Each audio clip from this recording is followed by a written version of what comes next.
அனைவருக்கும் வணக்கம். அடுத்து நம்ம பார்க்க இருக்கிற தலைப்பு பாரதிதாசன் கவிதைகளில் அறம் செய்க அப்படிங்கிற தலைப்பு தான் பார்க்க போகிறோம்.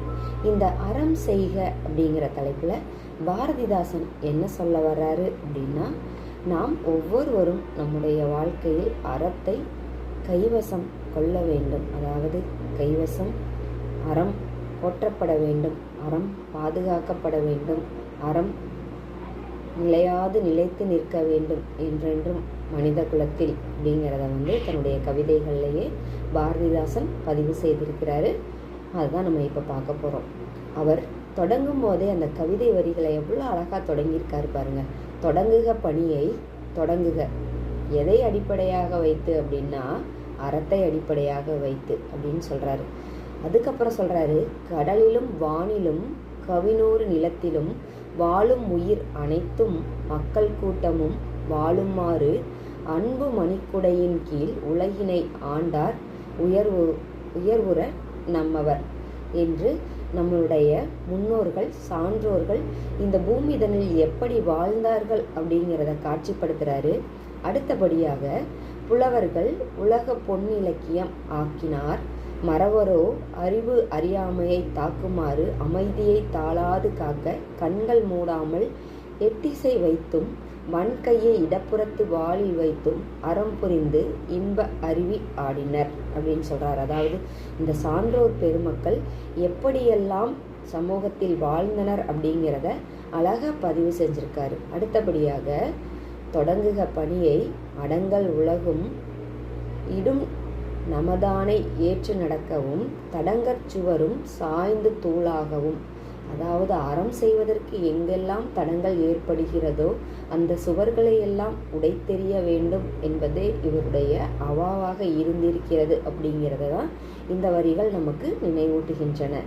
தொடங்குக பணியை அடங்கல் உலகும் இடும் நமதானை ஏற்று நடக்கவும் தடங்கற் சுவரும் சாய்ந்து தூளாகவும். அதாவது எங்கெல்லாம் தடங்கள், அதாவது இந்த அறம் செய்வதற்கு தடங்கள் ஏற்படுகிறதோ அங்கெல்லாம் அந்த சுவர்களை சாய்த்து விட வேண்டும், சாய்த்து விட்டு இந்த அறத்தை தொடங்க வேண்டும் அப்படிங்கிறது இவருடைய மிகுந்த ஆர்வமாக இருந்திருக்கிறது அப்படிங்கிறத இந்த கவிதையில பதிவு செய்கிறாரு. செந்தமிழ் சொல்லால் செயலால் தடம் பெறும் தோளால் தொடங்குக பணியை அப்படிங்கிறார். அப்படிப்பட்ட அந்த அறத்தையும் எந்த சொல்லால் தொடங்க வேண்டும் என்றால் தமிழ் சொல்லால் தொடங்க வேண்டும். அதாவது தமிழ் மொழியால், அதாவது தமிழரே இந்த அறத்தை போற்றி காக்க வேண்டும் அப்படிங்கிறது இவருடைய மிகப்பெரிய உயரிய எண்ணமாக இருந்திருக்கிறது அப்படிங்கிறத நம்ம இந்த வரிகள் மூலம் தெரிந்து கொள்ள முடிகிறது. செந்தமிழ் சொல்லால் செயலால் தடம் பெறும் தோளால் தொடங்குக பணியை, எந்த பணியை? அறப்பணியை அப்படின்னு சொல்றாரு. இந்த உலகின் எண்ணில்லா மதங்கள் கந்தக வீட்டில் கனலின் கொல்லிகள்.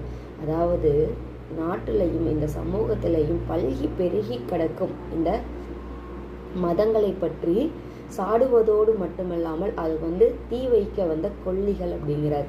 ஒரு இடத்துல தீயை பொருத்தி விட்டா அது எப்படி தன்னை சுற்றி இருக்கும் அந்த பகுதிகளை எல்லாம் அழித்து விடுமோ அது போலத்தான் இந்த மதம் மிகப்பெரிய கனலினுடைய கொல்லிகள் அப்படின்னு சொல்லி இந்த இடத்துல பதிவு பண்றாரு. அப்படிப்பட்ட அந்த மத கொல்லிகளை அழித்து விட்டு, அறவோடு அழித்து விட்டு அறத்தை பேண வேண்டும் அப்படிங்கிறதே இவருடைய எண்ணமாக இருந்திருக்கிறது. அதுதான் மறுபடியும் சொல்றாரு, உலகின் எண்ணில்லா மதங்கள் கந்தக வீட்டில் கனலின் கொல்லிகள், சாதிக்கு சாவுமணி அடிக்க சொல்றார். மறுபடியும் மதத்தை வேரோடு ஒழிக்க வேண்டும், சாதிக்கு சாவுமணி அடிக்க வேண்டும், பழம் நிகர் தமிழகம் வையத் தலையாய். அதாவது நம்மளுடைய பழம்பெரும் தமிழகம் எப்பொழுது இந்த வையகத்தில் எப்படி இருக்க வேண்டும் என்றால் தலையாயதாக தமிழ்மொழி சிறந்து விளங்க வேண்டும் அப்படிங்கிறது இவருடைய உயரிய எண்ணமாக இருக்கிறது. அதை தான் இந்த இடத்துல அவர் மறுபடியும் பதிவு செய்கிறார். சாதிக்கு சாவுமணி அடிக்க பழம் நிகர் தமிழகம் வையத்தலையாய் அமையத் தொடங்குக அறம் இன்பம் என்றே. அறம் எப்பொழுதுமே இன்பமானது. அந்த இன்பமான அறத்தை நாம் பின்பற்ற வேண்டும், நம்மளுடைய வாழ்க்கையில் கடைபிடிக்க வேண்டும் என்றால் அதனை தமிழ் சொல்லால் கடைபிடியுங்கள், தமிழ் மரபால் கடைபிடியுங்கள், தமிழை என்றும் வாழ வையுங்கள், தமிழ் நம் உயிரானது இன்பமானது என்பதை உணருங்கள் என்று எடுத்துக்காட்டுவதோடு மதங்களையும் சாதியையும் வேரோடு ஒழிப்போம். அது நம்மை அழிக்க வரும் பெருந்தீ என்பதை நாம் ஒவ்வொருவரும் உணர்வோம் என்பதையே இந்த அறம் செய்க அப்படிங்கிற கவிதையின் வழியாக பாரதிதாசன் கூற விளைகிறார். நன்றி.